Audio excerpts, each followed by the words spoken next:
नमस्कार, 20 मिनट 20 खबरों में आपका स्वागत है। इस बुलेटिन में हम आपको प्रदेश से लेकर देश के अलग अलग हिस्सों की खबर दिखाएंगे। साथ ही आपको ये भी बताएंगे कि दुनिया भर में क्या कुछ हो रहा है। तो चलिए शुरू करते हैं 20 मिनट में 20 खबरों का सिलसिला। सबसे पहले खबर अपने प्रदेश राजस्थान की। गैंगस्टर संपत नेहरा ने एक बार फिर जेल में बैठकर दहशत फैलाई है। चूरू जिले में बंद संपत नेहरा के इशारे पर उसके गुर्गों ने दिन दहाड़े शोरूम में गन पॉइंट पर लूट की वारदात को अंजाम दिया। मिली जानकारी के मुताबिक हथियारों से लैस होकर आए 4 बदमाशों ने एक शोरूम में वारदात को अंजाम दिया। क्रेटा कार में सवार होकर आए 4 बदमाश ग्राहक बनकर शोरूम में दाखिल हुए और कुछ देर बाद मौका पाते ही एक बदमाश ने वीडियो कॉल पर संपत नेहरा से शोरूम मालिक की बात करवाई। इतने में एक बदमाश ने शोरूम मालिक के हाथ में पकड़े हुए 10,000 रुपए छीन लिए। बताया जा रहा है कि संपत नेहरा पिछले कई दिनों से शोरूम मालिक को फोन कर लगातार धमकी देने के साथ ही फिरौती की मांग कर रहा था। जब शोरूम मालिक ने फोन उठाना बंद कर दिया तो संपत नेहरा के गुर्गे धमकी देने पहुंच गए। सूचना के बाद पुलिस महकमे में भी हड़कंप मच गया। सूत्रों से मिली जानकारी के मुताबिक गैंगस्टर संपत नेहरा ने 5 जनवरी और 12 जनवरी को भी फोन किया था, लेकिन शोरूम मालिक ने कॉल को गंभीरता से नहीं लिया था, जिससे नाराज होकर गैंगस्टर ने अपने गुर्गों को भेज दिया। जरा देखिए जालौर के उस विद्यालय को जहां शिक्षा देने के बदले छात्रों से खाना बनवाया जाता है, बर्तन धुलवाए जाते हैं, उनसे अवैध वसूली की जाती है। न्यूज 18 राजस्थान के पास देवनारायण राजकीय उच्च माध्यमिक आवासीय विद्यालय का एक्सक्लूसिव वीडियो है, जिसमें छात्र बर्तन धोते देखे जा सकते हैं। अव्यवस्थाओं से परेशान बच्चों का सब्र आखिर टूट ही गया। 10वीं 11वीं के 16 बच्चे दीवार फांद कर स्कूल से भाग गए। सर्द रात में सफर करते हुए तड़के 4 बजे जालौर पहुंचे और सुबह कलेक्टर नम्रता के सामने हाथ जोड़कर पेश हुए।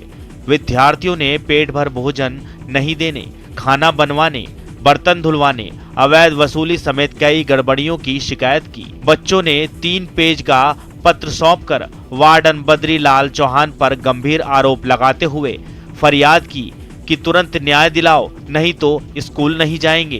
कलेक्टर ने मामले को गंभीरता से लेते हुए रानीवाड़ा एसडीएम और समाज कल्याण के सहायक निदेशक को स्कूल भेजा। इन अधिकारियों को आवासीय स्कूल में वाकई कई गड़बड़ियां मिली। फिलहाल वार्डन को हटाकर लेक्चरर को चार्ज दे दिया गया है। इस स्कूल में करीब 250 बच्चे हैं। न्यूज 18 राजस्थान की टीम पार्क में पहुंचती है तो कैमरा देखकर लोग भागने लगते हैं, लेकिन पीछे जमीन पर पड़े ताश के पत्ते सारी कहानी बयां कर देते हैं। जी हां, कोटा का माधवराव पार्क जुआरियों का अड्डा बना हुआ है। पूरे दिन यहां जुआरियों का जमावड़ा लगा रहता है। ये हाल तब जब इस पार्क से महज 400 मीटर की दूरी पर गुमानपुरा थाना है। जुआरियों की वजह से लोगों ने इस पार्क से दूरी बना ली है। पार्क के पास ही छावनी का मुख्य चौराहा भी है, जहां हर वक्त पुलिस जाब्ता रहता है, लेकिन लगता है जुआरियों में पुलिस का खौफ खत्म हो गया है। ताश की तस्वीर आप देख सकते हैं कि बकायदा यहाँ जुआ चलता है। पुलिस थाना जो है यहाँ का गुमानपुरा थाना, वो महज 300 मीटर की दूरी पर है। आप देख सकते हैं कि लोगों ने जैसे ही कैमरा चलते हुए देखा, सब यहाँ से तितर बितर हो गए, भाग लिए यहाँ से। सबको पता है ये चलता है, बाकायदा ये जुए का अड्डा बन चुका है। असामाजिक तत्वों का जमावड़ा यहाँ लगा हुआ होता है। बूंदी के छोटे से गांव कोरमा में जन्मे गुजरी के लाल ने वो कमाल कर दिखाया कि पूरा जिला देखता रह गया। जमाना मिसालें देते नहीं थक रहा। विक्रम गुर्जर ने एमबीबीएस की फाइनल परीक्षा में प्रदेश में सबसे अधिक अंक हासिल कर गोल्ड मेडल प्राप्त किया है। उदयपुर मेडिकल कॉलेज में पिछले 5 वर्षों से एमबीबीएस की पढ़ाई कर रहा ये विक्रम वही है जिसकी कामयाबी पर नैनवा के निवासियों को गर्व है। विक्रम के एमबीबीएस की फाइनल परीक्षा में 800 में से 603 अंक प्राप्त किए हैं। सामान्य परिवार में जन्मे विक्रम गुर्जर ने इस उपलब्धि के लिए अपने माता पिता, गुरुजनों और साथियों का आभार जताया है। पिछले साल हुई फाइनल ईयर एमबीबीएस एग्जाम में मैंने मेडिसिन सब्जेक्ट में पूरी यूनिवर्सिटी में सबसे हाईएस्ट मार्क्स प्राप्त किए हैं। उसके लिए यूनिवर्सिटी मुझे गोल्ड 26 जनवरी को गोल्ड मेडल देने जा रही है। विक्रम को उदयपुर में आयोजित गणतंत्र दिवस समारोह के दौरान गोल्ड मेडल दिया जाएगा। ज्यादा नंबर आया तो गोल्ड खुश आप? खुश अपन गांव का रहवासी हाँ, तो गाँव आपके घर में सब पढ़े लिखे हैं? हाँ, सब पढ़े लिखे थे, पूरे बैठे आ रही सब टीचर से। क्या? हाँ, छोटा सा गांव से निकल रहे गया था वो। फाइनल ईयर हो गया और फाइनल ईयर में उसके सबसे अधिक अंक मिले मेडिसिन में। गोल्ड मेडलिस्ट के लिए वहाँ से लेटर आया मेरे पास। 26 जनवरी को उसको गोल्ड मेडल मिलेगा। देश भर में रेलवे का जहां लगभग पूरी तरह से इलेक्ट्रिफिकेशन हो चुका है, वहीं उत्तर पश्चिम रेलवे में अभी भी इलेक्ट्रिफिकेशन चल रहा है। साल 2021 से 22 में 305 किलोमीटर ट्रैक का इलेक्ट्रिफिकेशन का काम पूरा किया गया है। उत्तर पश्चिम रेलवे के मुख्य जनसंपर्क अधिकारी कैप्टन शशि किरण के मुताबिक साल 2021 से 22 में 15 जनवरी तक 305 किलोमीटर रेलखंड के इलेक्ट्रिफिकेशन का काम पूरा किया गया है। वहीं रेलवे की ओर से 2023 तक सभी रेल लाइनों के इलेक्ट्रिफिकेशन के लिए काम किया जा रहा है। अब तक कुल 2489 किलोमीटर इलेक्ट्रिफिकेशन का काम पूरा हो चुका है। उत्तर पश्चिम रेलवे पर महाप्रबंधक श्री विजय शर्मा के कुशल नेतृत्व में रेलवे पे विद्युतीकरण का कार्य काफी तीव्र गति से चल रहा है। अगर आंकड़ों की बात करें तो अभी तक उत्तर पश्चिम रेलवे पर लगभग 2500 रूट किलोमीटर का विद्युतीकरण किया जा चुका है और इस वर्ष अभी तक 305 रूट किलोमीटर का विद्युतीकरण हो चुका है। पहले कोयले और अब डीजल पर चल रही रेलों का पूरी तरीके से इलेक्ट्रिफिकेशन होने से न केवल रेलवे को बल्कि पर्यावरण को भी कई तरह से लाभ है। ईंधन आयात पर निर्भरता घट रही है और डीजल इंजन के धुएं से होने वाले प्रदूषण से भी निजात मिल रही है। ये वही जवान है जो दिन रात 24 घंटे अपनी जिम्मेदारी निभा रहे हैं ताकि आप अपने मुकाम तक महफूज पहुंच सकें। जी हाँ, बिल्कुल ठीक समझा आपने। हम बात कर रहे हैं रेलवे ट्रैकमैन की, जिनके कंधे पर 1.5 लाख किलोमीटर लंबे भारतीय रेलवे ट्रैक की सुरक्षा का जिम्मा है। इनके लिए ये ट्रैक ही इनका घर द्वार है, ये ट्रैक ही इनका संसार है। तभी तो इन्हें कड़ाके की सर्दी की भी कोई फिक्र नहीं है। तो हमारा कर्तव्य है सर। इसमें क्या है कि हमारी 23 बजे से सुबह मॉर्निंग में 7 बजे तक की ड्यूटी रहती है सर। तो जितनी भी ट्रेनें गुजरी इसकी रक्षा करने का हमारा दायित्व है सर। तो इसमें क्या है, हमको ये जो जॉइंट आपको दिख रहा होगा क्रॉसिंग आगे साहब, इनके बोल्ट होते हैं, तो बोल्ट चेक करना कहीं लूज है। इनके लिए किसी भी तकलीफ का कोई मतलब नहीं है, क्योंकि एक बार ड्यूटी लग गई फिर कोई तूफान भी इन्हें नहीं रोक सकता। एक ट्रैकमैन एक रात में करीब 12 किलोमीटर पैदल चलकर रेलवे ट्रैक की रक्षा करता है। दरअसल हर 2 किलोमीटर पर एक ट्रैकमैन मौजूद रहता है, जो ट्रेन गुजरने से पहले इस बात को सुनिश्चित करता है कि पूरा ट्रैक पूरी तरह से सुरक्षित है। 2 किलोमीटर के ट्रैक को 6 बार रात में चेक करना होता है। एरिया होता है दो लोगों में, तो ये हमको टोटल 12 किलोमीटर इवनिंग 23 बजे से मॉर्निंग 7 बजे तक हमको ये 12 किलोमीटर का एरिया तीन राउंड में देने पड़ते हैं सर। तो ये सर, या कोई सी भी सर्दी हो सर, 4 डिग्री की हो या 0 की हो, कुछ भी हो सर, ये हमारा दायित्व है कि हमको करनी। कहते हैं कि नारी अगर सोच ले तो वो कुछ भी कर सकती है। कुछ इस तरह की सोच के साथ डूंगरपुर शहर की कुछ नारियों ने शहर को पॉलिथीन मुक्त बनाने की ठान ली। नगर परिषद की सह संस्था उन्नति सेवा संस्थान की महिलाएं पॉलिथीन मुक्त शहर अभियान को सफल बनाने में जुटी हुई हैं। नगर परिषद के सभापति अमृत कलासुआ और आयुक्त नरपत सिंह राजपुरोहित के निर्देश पर महिलाएं कपड़ों की थैलियां बना रही हैं ताकि शहर पॉलिथीन से मुक्त हो जाए। संस्थान की महिलाएं एक दिन में 1000 थैलियां बना रही हैं। संस्थान से जुड़ी 25 से ज्यादा महिलाएं इस काम से जुड़ी हैं। लगभग 20-25 औरतें ऐसी जो काम करती है, वो थैलियाँ बनाती है, रोजाना सप्लाई हो जाता है मार्केट में। और यहाँ ये प्लास्टिक मुक्त से ये डूंगरपुर की बहुत मिल गई है, जो प्लास्टिक यूज़ नहीं हो रहा है और ये कपड़ों की थैलियाँ ज़्यादा यूज़ हो रही है। इसके लिए हमारे नगर परिषद के सहयोग से 25 महिलाएं का एक सिलाई केंद्र चल रहा है। वहाँ पे पर डे 1000 थैलियाँ कपड़े की तैयार की जा रही है। डूंगरपुर नगर परिषद के सभापति अमृत कलासुआ ने भी शहर के लोगों से अभियान में सहयोग देने की अपील की है। कोविड से बचने का तरीका है लगवा लीजिए टीका है। कोरोना को हराने के लिए शुरू हुए वैक्सीनेशन अभियान का 1 साल पूरा हो चुका है, लेकिन अभी भी कई लोग टीका लगवाने से कतरा रहे हैं। ऐसे ही लोगों के लिए यानी 100% वैक्सीनेशन को लेकर अब पाली जिले में चिकित्सा विभाग नवाचार कर रहा है। यहाँ रात में भी शिविर लगाकर लोगों को वैक्सीन लगाई जा रही है। नाइट वैक्सीनेशन शिविर में शाम 5 बजे से रात 9 बजे लोग टीका लगवाने पहुंच रहे हैं। इस दौरान उन्हें दूध भी पिलाया जा रहा है। इसके अलावा गाँव और कस्बों में वैक्सीनेशन जागरूकता रथ भी चलाए जा रहे हैं। जिले में 13 रथ चल रहे हैं, जिसमें एक मेडिकल टीम भी है जो हाथों हाथ लोगों को वैक्सीन लगा रही है। जिले में अब तक 90% लोगों ने पहली डोज लगवा ली है। इसके साथ ही 80% लोगों को दूसरी डोज लग चुकी है। दूध पिलाने की जो सर्दी का मौसम है इसमें गर्म दूध पिलाने की व्यवस्था भी की है, जिसका बहुत अच्छा रिस्पांस मिला है। साथ में जनप्रतिनिधिगण एवं विभिन्न समाज के संगठनों का भी हमें इसमें भरपूर सहयोग मिल रहा है। और अब देख लेते हैं कुछ दूसरे राज्यों की खबरें। हिमाचल प्रदेश के सरकारी अस्पतालों में सरकार के मुफ्त इलाज के दावे खोखले साबित हो रहे हैं। मामला देहरा के सिविल अस्पताल का है, जहां लूट मची है। मरीजों के पास आयुष्मान कार्ड होने के बावजूद उनका मुफ्त इलाज नहीं हो रहा। ताजा मामला मोहलगांव के राजमिस्त्री सुशील कुमार का है। दिहाड़ी करके जब सुशील वापस अपने घर जा रहा था तो बस की टक्कर से घायल हो गया। सुशील को देहरा के सिविल अस्पताल लाया गया, जहाँ डॉक्टरों ने कहा कि सुशील का हाथ टूट गया है और उसका तुरंत इलाज कराना पड़ेगा। सुशील के घर वाले आनन फानन में आयुष्मान कार्ड देकर अस्पताल पहुंचे, लेकिन अस्पताल के हड्डी रोग विशेषज्ञ ने इससे इनकार कर दिया और कहा कि आयुष्मान कार्ड नहीं चलेगा। मरता क्या नहीं करता। सुशील को सरकारी अस्पताल में ही पैसे उधार लेकर 24,000 रुपए से इलाज कराना पड़ा, लेकिन उसका इलाज यहाँ नौसिखिए करते रहे। नतीजा यह हुआ कि हाथ सूख कर लकड़ी हो गया। जब सुशील दोबारा हाथ दिखाने अस्पताल गया तो उसे कहा गया कि आपका हाथ काटना पड़ेगा। यह सुनकर सुशील के पैरों तले जमीन खिसक गई। इसके बाद हार कर सुशील कुमार ने निजी अस्पताल में अपना हाथ दिखाया तो उसकी जान में जान आई। सुशील का इलाज चल रहा है और उसकी हालत में भी सुधार है। हिमाचल प्रदेश के मनाली के बेसहारा पशुओं की अनदेखी को लेकर प्रशासन सख्त हो गया है। प्रशासन ने बेसहारा छोड़े गए पशुओं में लगे टैग से मालिकों की शिनाख्त कर ली है और ऐसे 5 लोगों के खिलाफ FIR दर्ज करवा दी है।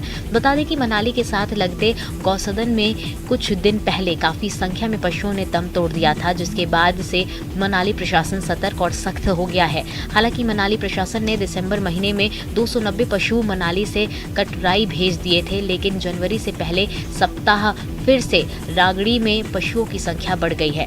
SDM मनाली की अध्यक्षता में पशुओं के संरक्षण को लेकर बैठक हुई, जिसमें BDO नगर, पशुपालन विभाग, नेशनल हाईवे, नगर परिषद सहित समस्त सदस्यों और मनाली के सामाजिक संगठनों के प्रतिनिधियों ने भाग लिया। बैठक के बाद SDM मनाली ने बताया कि मनाली में पशुओं को बेसहारा छोड़ने वाले 5 लोगों को चिन्हित कर लिया गया है और उनके खिलाफ FIR दर्ज करवाई गई है। उन्होंने घाटी के लोगों से आग्रह किया है कि जिन भी लोगों ने गौसदन में अपने पशु छोड़े हैं उन्हें वापस ले जाए, नहीं तो शिनाख्त होने पर प्रशासन उनके खिलाफ कड़ी कार्रवाई करेगा। SDM ने पंचायत प्रधानों को निर्देश दिए हैं कि पशुओं को बेसहारा बनाने वालों पर कानूनी कार्रवाई अमल में लाए और पंचायत के हर पशु की गिनती की जाए और टैग लगाए जाए।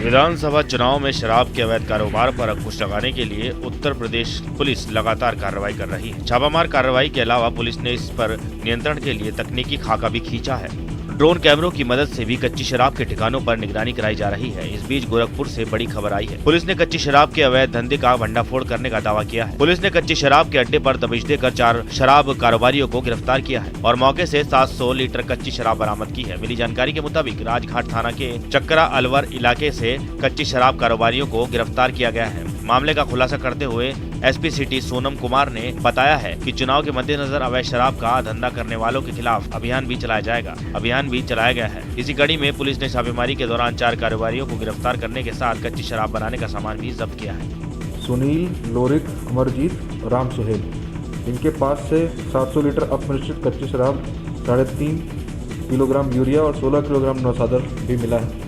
इन सबको गिरफ्तार किया जा रहा है। इनकी मुकदमा अपराध संख्या 22-23/2022, धारा 272 और 60(2) आबकारी अधिनियम के अंतर्गत कार्रवाई की गई। देश में कोरोना की तीसरी लहर चल रही है। संक्रमण का बढ़ता आंकड़ा लोगों को डरा रहा है, लोगों को फिर से घर के अंदर रहने को मजबूर कर रहा है। वहीं लापरवाही का आलम देखिए कि बढ़ते कोरोना संक्रमण के बावजूद स्वास्थ्य कर्मी कोरोना प्रोटोकॉल की जमकर अनदेखी कर रहे हैं। संक्रमण से बेपरवाह होकर बिना PPE किट पहने ही लोगों की कोरोना जांच कर रहे हैं। परेशान करने वाली ये तस्वीरें उत्तर प्रदेश के गोरखपुर से आई हैं। जी हां, गोरखपुर में स्वास्थ्य विभाग की बड़ी लापरवाही देखने को मिल रही है। यहां बिना PPE किट पहने कोविड की जांच की जा रही है, जबकि कोविड का संक्रमण तेजी से फैल रहा है। जिले में कोविड की जांच के दौरान पॉजिटिव मरीजों की संख्या लगातार बढ़ रही है। ऐसे में डॉक्टरों और स्वास्थ्य कर्मियों को खुद को सुरक्षित न रख पाना उनकी बड़ी लापरवाही है। जब डॉक्टर और स्वास्थ्य कर्मी ही सुरक्षित नहीं रहेंगे तो मरीजों का भला क्या होगा। हिमाचल प्रदेश के मुख्यमंत्री जयराम ठाकुर ने करीब 200 करोड़ की लागत से बने धर्मशाला मैक्लोडगंज रोपवे का उद्घाटन किया। धर्मशाला स्काईवे नाम से बने इस रोपवे के माध्यम से अब पर्यटन नगरी धर्मशाला से दलाई लामा की नगरी मैक्लोडगंज का 9 किलोमीटर का सफर सिर्फ 5 मिनट में तय होगा। इस प्रकार सैलानियों को जाम से भी छुटकारा मिलेगा और वे धर्मशाला शहर की खूबसूरती को आसमान से भी निहार सकेंगे।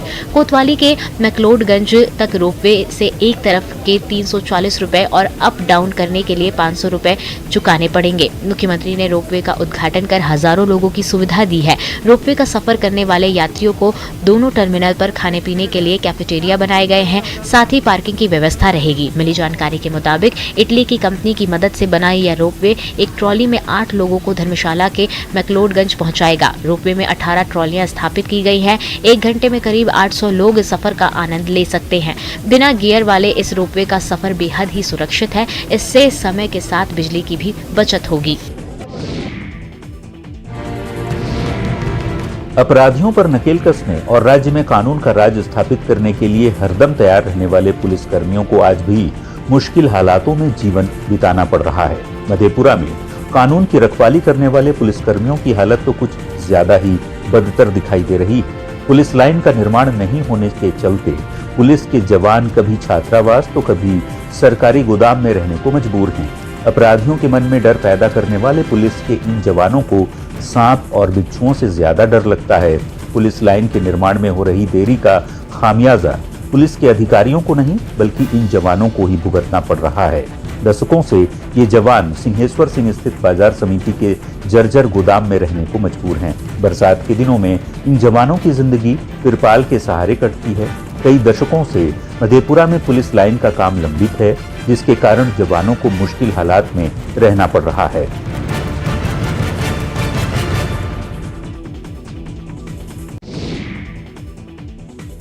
देश में एक बार फिर कोरोना की दहशत है। इस बार कोरोना के नए वेरिएंट ओमिक्रॉन ने चिंता बढ़ा रखी है। ऐसे में वैक्सीनेशन की स्पीड एक बार फिर बढ़ा दी गई है। विशेष टीकाकरण अभियान के तहत पहले और दूसरे डोज से वंचित रहे लोगों का घर घर जाकर टीकाकरण किया जा रहा है, लेकिन इसमें स्वास्थ्य कर्मचारियों को बड़ी मुश्किलों का सामना करना पड़ रहा है। टीकाकरण को लेकर भ्रांतियां पाले बैठे लोगों को समझा बुझाकर टीके लगाए जा रहे हैं। बिहार के बलिया में एक व्यक्ति कोविड वैक्सीन की डोज नहीं लेने की जिद करते हुए पेड़ पर चढ़ गया। इसके बाद प्रशासन के लोगों ने व्यक्ति को पेड़ से नीचे उतारकर उसे कोविड वैक्सीन की डोज लगाई। ये तस्वीरें अब तेजी से वायरल हो रही हैं। जरा सोचिए, जिस टीके से बचने के लिए लोग तमाम तरह के जतन कर रहे हैं, उसके लिए कितनी कोशिश की गई थी। कई डॉक्टरों और वैज्ञानिकों ने अपनी जान पर खेलकर ये वैक्सीन बनाई, ये टीका इजाद किया। इसलिए हर नागरिक का फर्ज बनता है कि वो न सिर्फ खुद टीका लगवाए बल्कि दूसरों को भी वैक्सीनेशन के लिए कन्विंस करे।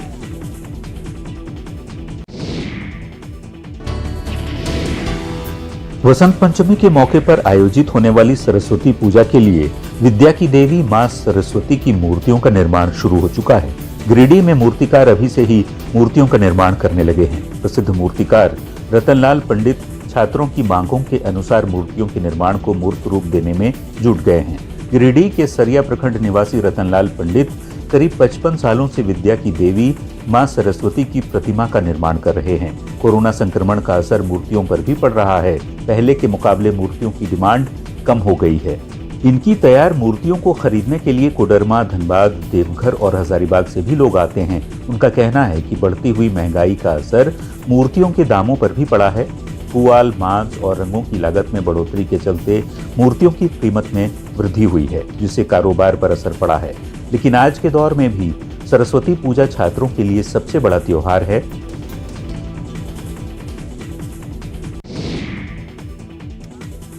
हिमाचल प्रदेश के किन्नौर में तीरंदाजी की परंपरा सदियों पुरानी है। जिले के रोपा घाटी में तीरंदाजी तब खेली जाती है जब स्थानीय देवी देवता स्वर्ग प्रवास पर जाते हैं। हालांकि घाटी के हर गांव में अपने स्तर पर मान्यता के अनुसार तीरंदाजी खेली जाती है, लेकिन तस्वीरें जिले के रूशकलंगर गाँव में इन दिनों तीरंदाजी खेली जा रही है। स्थानीय देवी टुंगमा जी स्वर्ग प्रवास पर हैं। लोगों का मानना है कि देवी के आशीर्वाद से ही ये खेल खेला जाता है। खेल के लिए 4 टीमें बनाई जाती हैं। टीम का एक कप्तान होता है जिसके दिशा निर्देश का पालन करना अनिवार्य होता है। लोगों ने बताया कि देवी जी के स्वर्ग प्रवास के साथ ही तीरंदाजी शुरू होती है। देवी की स्वर्ग वापसी के साथ ही इस खेल का समापन भी हो जाता है। मान्यता है कि स्थानीय देवी जी के स्वर्ग प्रवास पर जाते ही उनकी अनुपस्थिति के दौरान बुरी शक्तियों के प्रकोप को नष्ट करने के उद्देश्य से गांव में तीरंदाजी का आयोजन होता है। वहीं जीत हार का फैसला देवी जी के स्वर्ग वापसी के बाद दावत और लोक नृत्य का आनंद लेते हुए होता है।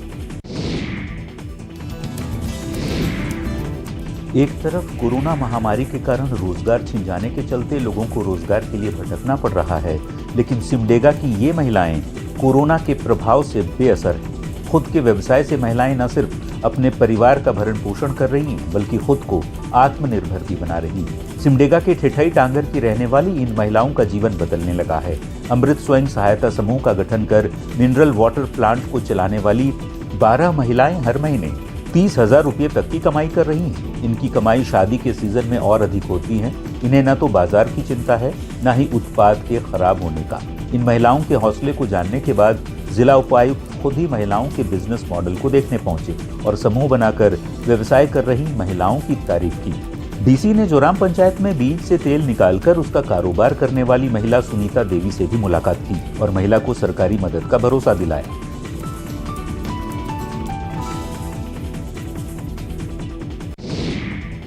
अब खबर विदेश की कुछ जरूरी खबरों पर। नेपाल के सुनसरी में चल रहे एक महोत्सव में भोजपुरी कलाकार खेसारी लाल यादव के नहीं पहुंचने पर लोगों ने जमकर हंगामा किया। खबर है कि नेपाल पुलिस ने कोरोना नियमों का हवाला देकर खेसारी लाल यादव को वहां जाने से रोक दिया, जिस पर महोत्सव में आए लोगों का पारा 7वें आसमान पर पहुंच गया और उन्होंने वहां जमकर हिंसा की। बेकाबू भीड़ ने वहां खड़ी कई गाड़ियों को निशाना बनाया। कोई कारों की छतों पर चढ़कर हंगामा करता दिखा तो कोई इन गाड़ियों की दरवाजों को तोड़ता नजर आया। इससे भी जब इन लोगों का दिल नहीं भरा तो उन्होंने गाड़ियों को के हवाले कर दिया। उपद्रव पर उतारू भीड़ का गुस्सा यही नहीं थमा और उसने वहां बैठने के लिए लगाई गई कुर्सियों को भी चकनाचूर कर दिया। हिंसा की जानकारी मिलते ही नेपाल पुलिस वहां पहुंची, लेकिन तब तक काफी देर हो चुकी थी। भोजपुरी कलाकार खेसारी लाल यादव ने इस हिंसा पर दुख जताया और उन्होंने इसका ठीकरा आयोजकों पर फोड़ा है। आज इन लोगों की वजह से लोगों के नजर में मेरी छवि खराब हुई। लोगों के नजर में लगा कि खेसारी लाल यादव आया ही नहीं।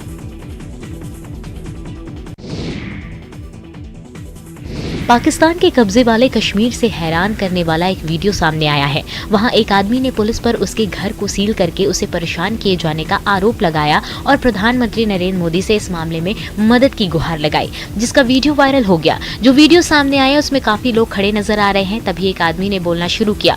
उस आदमी ने वहां के SHO पर आरोप लगाया और कहा कि SHO ने उसे और उसके परिवार को इतनी ठंड में घर के बाहर निकाल दिया है। वह बार बार कहता है कि वहां का प्रशासन उसके घर में अंदर जाकर रिकॉर्ड चेक कर ले। वो कहता है कि ये घर उसका है और उसके अपने लोगों का है, किसी पुलिस का या किसी के बाप का नहीं। इस दौरान उसने प्रधानमंत्री मोदी से इस मामले में दखल देने की बात कही। कहा कि प्रधानमंत्री अपने लोगों के साथ दे और यहाँ के प्रशासन को सबक सिखाएं।